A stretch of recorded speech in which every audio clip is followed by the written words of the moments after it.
অনেক কষ্টের পর ফাইনালি আজকে সুখের দিন আসলো। হ্যালো এভরিওয়ান, কেমন আছো তোমরা সবাই? আশা করছি তোমরা সবাই খুব ভালো আছো, সুস্থ আছো।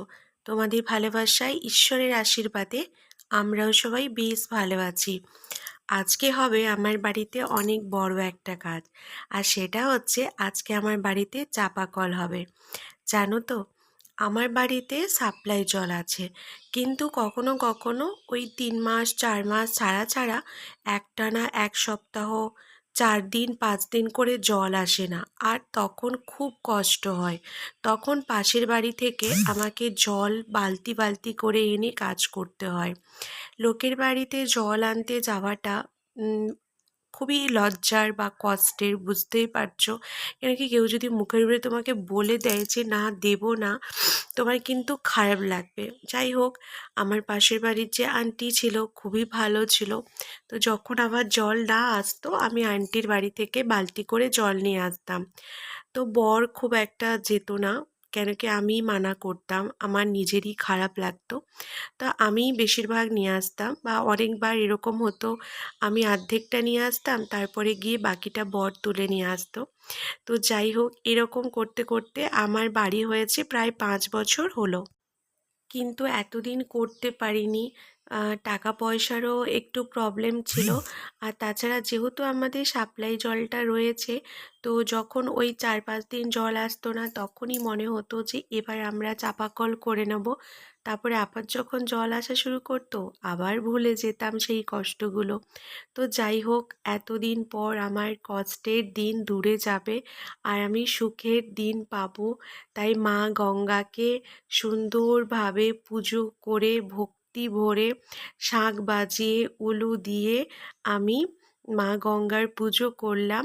আর যতক্ষণ আমাদের জল বেরোচ্ছিল না, ভালো জল, ততক্ষণ পর্যন্ত আমি ফাস্টিংয়ে ছিলাম। তো পিসি বলে বলে দিচ্ছিল কিভাবে কি করতে হয়, পাশে পিসি দাঁড়িয়েছিল। তো সেই মতো করে আমি পুজো করলাম। আর এটা হচ্ছে, আমি প্রথমে ভেবেছিলাম যে মোটর বসাবো। তো মোটর বসালে আমার অনেক টাকা পড়ে যেত, আর যেহেতু আমাদের এখানে পাথুরে এলাকা, আমাদের কিন্তু অনেকটা ডিপ বোরিং করতে হয়। তো সেই কারণে আমার হয়ে ওঠেনি। তো সেই জন্য এখন চাপা কলটাই করেছি। ভবিষ্যতে যখন হাতে টাকা পয়সা আসবে, তখন পরে মোটর বসিয়ে নেব। তখন আর বেশি লাগবে না, 20-25 হাজার টাকা হলে একদম পাইপ হয়ে আমার জল ট্যাঙ্কিতে উঠে যাবে। আর এখনও জল, সাপ্লাই জল আসলে কোনো অসুবিধে হয় না। 1000 লিটারের ট্যাঙ্কি বসানো আছে ওপরে। তো জলটা না আসলে তখন আমি এই সুন্দর চাপা কলে বসে বাইরে রোদে সব কাজ করতে পারবো। আজকে যে আমি কত খুশি, আর তার সাথে সাথে কিন্তু অনেকটা টেনশনে আছি। এই সব কাজগুলো যখন করি তখন না খুব মন খারাপ হয়, যে বাড়িতে যদি কেউ একটা বড় থাকতো, অভিজ্ঞ ব্যক্তি থাকতো, তাহলে আর আমাকে এই টেনশনগুলো করতে হতো না। তার কারণ তোমাদেরকে বলি, যখন আমরা বোরিং এর জন্য গিয়েছিলাম কথা বলতে, তখন তারা বলেছিল যে দেখো, 100টার মধ্যে 5টা এরকম হয় যে বোরিং ফেল হয়ে যায়। কিন্তু যেহেতু মেশিন তোমার বাড়ি পর্যন্ত যাবে, সেহেতু অ্যাডভান্স পেমেন্ট 20,000 টাকা তোমাকে কিন্তু করে দিতে হবে। আর যতটা কাজ হবে তার পয়সাও কিন্তু পরে দিয়ে দিতে হবে। তাতে যদি তোমার জল না আসে, কাজ আনসাকসেসফুল থাকে, সেটাতে কিন্তু আমাদের কিছু করার নেই। বাট আমরা যতটা কাজ করব, সেটা আমাদেরকে দিয়ে দিতে হবে। সেটা নিয়ে আমি ভীষণ টেনশনে ছিলাম। মানে কতটা খারাপ সিচুয়েশন ছিল তোমাদেরকে বলে বোঝাতে পারবো না।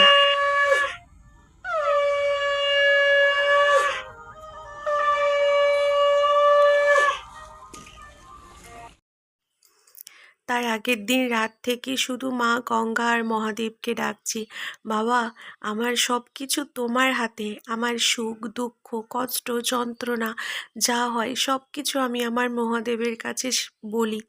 তো তুমি আমার গার্জেন, তুমি আমাকে সাহস দিও, তুমি আমার সব কিছু দেখো। কি বিশ্বাস করবে না বন্ধুরা, আমার মানে এত খুশি লেগেছে। আমার এখানে এত পাথুরে এলাকা, তা সত্ত্বেও মাত্র ৮০ ফিটেই জল বেরিয়ে এসছে, কিন্তু যেহেতু গরমের দিনে জল শুকিয়ে যাবে সেই জন্য আমরা আরও ২৫০ ফিট নিচে ডিপ বোরিং করিয়েছি, ২৫০রও একটু বেশি করিয়েছি।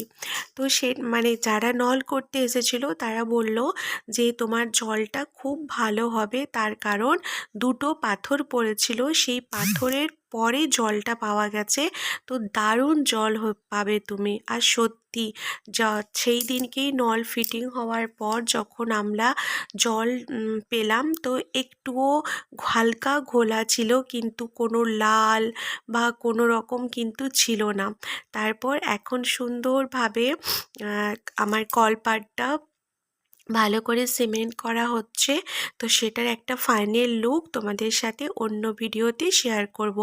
সবাই ভালোবাসা দিও, এভাবেই পাশে থেকো।